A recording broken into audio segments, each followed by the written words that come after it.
90 countries are affected by the State Department ban. How many people is that? Well, it's at least 300,000 abroad and probably twice that when you consider the people already in the U.S. So you're saying that 300,000 folks have gone to DHS to seek some kind of permanent status or semi-permanent status to stay.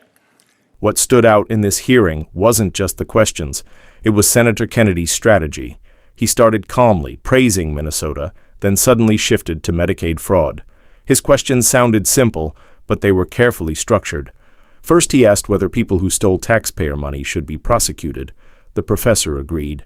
Then Kennedy asked if ethnicity should matter. And again, the answer was no. That pattern was intentional. Kennedy kept repeating the same structure with different fraud examples. Fake food invoices, stolen aid money, even false autism claims. Each time the witness gave the same answer, prosecute if guilty, ethnicity doesn't matter. It felt less like a discussion and more like Kennedy building a clear narrative, turning the issue into a matter of crime, not identity or politics. Then the hearing shifted to immigration, and the tone changed.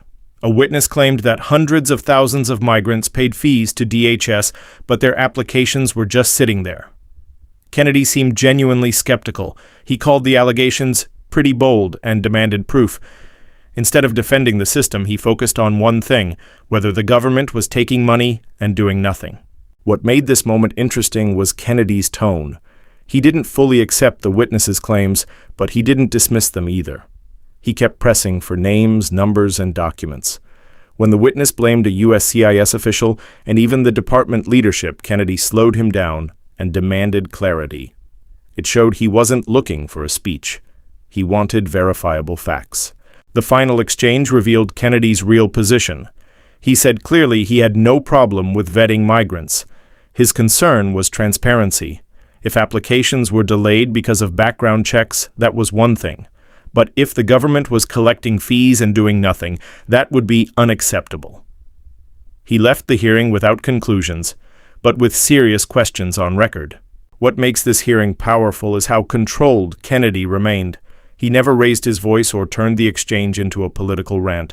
Instead, he kept everything focused on simple yes or no questions. That approach put the witnesses in a difficult position because short questions left little room to hide behind complicated explanations. In my view, Kennedy was doing more than asking questions. He was shaping a message. By repeating that crime should be punished regardless of ethnicity, he was setting a clear baseline before moving into the immigration issue. It made his later concerns about DHS sound less political and more practical. By the end of the exchange, the biggest takeaway wasn't a specific answer, it was uncertainty. Kennedy openly admitted he didn't know whether the allegations were true, but he made it clear he intended to find out. That alone created tension, because if the claims turn out to be accurate, it would raise serious questions about how the system is being run. Another subtle moment was Kennedy's conversational style. He used humor and casual remarks to keep the atmosphere relaxed, joking about states and even correcting names lightly, but underneath that friendly tone, the questions were sharp. It created a contrast that made the witnesses lower their guard while still facing very direct scrutiny. To me, this didn't look like a typical political exchange. It felt more like a methodical cross-examination. Kennedy kept narrowing the discussion step by step, from fraud to accountability to immigration processing. By the time the hearing ended, the central issue was clear. If people paid the government, they deserve answers about what happened to their cases. The most striking part is how the hearing builds tension without a dramatic moment. No shouting, no interruptions, just steady pressure. Sometimes that kind of calm questioning is more effective than confrontation. It forces the audience to focus on the facts instead of the noise, and it leaves viewers with the feeling that something important still needs to be explained. One thing that stood out to me was how predictable the answers became. Every time Kennedy asked whether criminals should be prosecuted, the response was the same. Every time he asked if ethnicity mattered, the answer was no. That repetition wasn't accidental. It reinforced a simple idea: the law should apply equally. By repeating it, Kennedy made that point stick in the listener's mind. The immigration discussion added a different layer. Suddenly, the focus moved from past fraud to possible government failure. If hundreds of thousands of applications were delayed after fees were paid, That raises serious concerns. Kennedy didn't claim it was true, but he treated it seriously enough to demand documentation, which made the exchange feel more credible. In the end, the hearing leaves an open question rather than a final answer. Kennedy positioned himself as someone searching for facts, not defending a position. That approach can be very effective politically because it allows him to sound reasonable while still highlighting potential problems inside federal agencies. Another important detail was how Kennedy avoided making direct accusations himself. Instead, he let the witnesses make strong claims in their own words. By doing this, he shifted the responsibility onto them while he stayed in the role of the investigator. That makes his position look more neutral and gives his questions more credibility. What I find most effective is how simple the entire exchange sounds on the surface, just basic questions about fraud, prosecution, and government responsibility. But underneath, the hearing touches on bigger issues: trust in institutions, immigration policy, and how taxpayer money is handled. That deeper layer is what makes the exchange compelling. By the time Kennedy finished speaking, he hadn't delivered a dramatic conclusion. Instead, he left the conversation unresolved. That uncertainty is powerful because it keeps the issue alive beyond the hearing.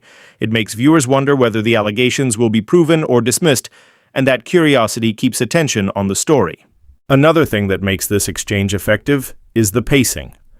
Kennedy moves slowly, almost deliberately, from one topic to another. He doesn't rush the witnesses, but he also doesn't let them drift away from the question. That steady rhythm makes the conversation easier to follow and gives each point more weight as the hearing progresses. What also stands out is the contrast between certainty and uncertainty. On the fraud questions, the answers were clear and consistent. But when the discussion moved to immigration processing, the situation became less clear. That shift created a sense that something might be wrong, even without direct proof being presented. In the end, the hearing works because it feels real and unscripted. Kennedy admits what he doesn't know, but he keeps pushing for answers. That combination of skepticism and persistence makes the exchange feel genuine. It leaves the impression that the story isn't finished yet, and that more details may still come out. Looking at the bigger picture, Kennedy's approach seems designed for the audience as much as for the witnesses. The questions are simple enough for anyone watching to follow. That clarity makes the hearing more impactful because viewers can easily understand what is being asked and what is still unanswered. It also feels like Kennedy was building a record rather than chasing a headline. By asking for documents and verification, he made sure the claims wouldn't disappear after the hearing ended. Even without dramatic moments, that kind of methodical questioning can have long-term consequences if the evidence supports the allegations. Overall, this exchange shows how quiet pressure can be more effective than loud confrontation. Instead of arguing with the witnesses, Kennedy let the facts, or the lack of facts, speak for themselves. Sometimes the strongest message in a hearing isn't what is proven immediately, but what still remains unanswered. Another subtle point is how Kennedy separated emotion from the discussion. The topics, fraud, taxpayer money, immigration, are usually highly emotional. But he kept returning to practical questions. Who made the decision? How many people are affected? Where is the evidence? That focus made the exchange feel grounded in facts instead of political rhetoric. To me, the strongest moment wasn't a dramatic statement. It was when Kennedy said he didn't know if the claims were true. That kind of admission is rare in political hearings. It made his questions sound more genuine because he wasn't pretending to already have the answers. By the end, the hearing creates a clear impression. There may be a gap between what the government says and what witnesses claim is happening. Whether that gap is real or not remains to be seen. But Kennedy made sure the issue couldn't be ignored, and that alone made the exchange significant. Another reason this exchange stands out is how disciplined Kennedy stayed. He rarely let witnesses turn the discussion into long explanations. When answers drifted, he pulled the conversation back to the core issue. That control kept the hearing focused and prevented the main questions from getting lost in technical details. It also showed how effective simple language can be. Kennedy avoided complicated legal terms and spoke in plain, direct sentences. That made the discussion easier for the public to understand. When hearings are clear and straightforward, the audience can judge the answers for themselves instead of relying on experts to interpret them. In many ways, this exchange feels like the beginning of a larger story rather than the end of one. The allegations were serious, but the evidence still needs to be examined. Kennedy's questions open the door for further investigation, suggesting that the real impact of this hearing may come later. What makes this moment memorable is the quiet tension that builds throughout the exchange. No single answer resolves the issue, yet each question adds a little more pressure. By the end, it feels like the witnesses have said just enough to raise concerns, but not enough to settle them. I think the real takeaway is about accountability. Kennedy kept returning to the same basic idea. If taxpayer money is involved, there has to be oversight. Whether it was fraud in social programs or delays in immigration cases, the underlying message stayed consistent. Public institutions must answer for how they use public resources. And maybe the most important part is what happens next. Hearings like this don't always produce immediate results, but they often start investigations that continue behind the scenes. If documents are provided and claims are verified, this exchange could turn out to be the first step in a much larger story. Another interesting aspect is how Kennedy used repetition as a tool. By asking similar questions again and again, he made sure the key points couldn't be ignored. Even if the answers were short, the repetition gave them weight. It reinforced the idea that some principles, like equal treatment under the law, shouldn't be negotiable.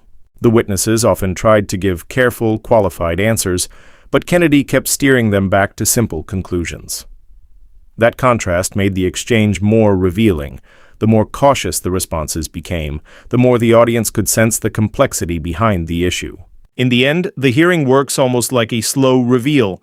At first, it sounds like a routine discussion about fraud and policy, but as the conversation unfolds, bigger questions emerge about oversight and responsibility. That gradual shift is what makes the exchange feel more significant than it first appears. As the exchange continued, it became clear that Kennedy wasn't trying to win an argument in the moment. He seemed focused on establishing facts step by step. That slow, deliberate approach makes the questions harder to dismiss later, especially if documents or new testimony confirm what was suggested during the hearing. There's also a sense that Kennedy was speaking to viewers beyond the room. His questions sounded like the kind ordinary citizens might ask: where did the money go? Who made the decision? Why is nothing happening? That connection with everyday concerns makes the exchange feel more relatable. By the time the hearing moved on to the next speaker, the discussion still felt unfinished. No clear resolution, no final verdict, just a series of open questions.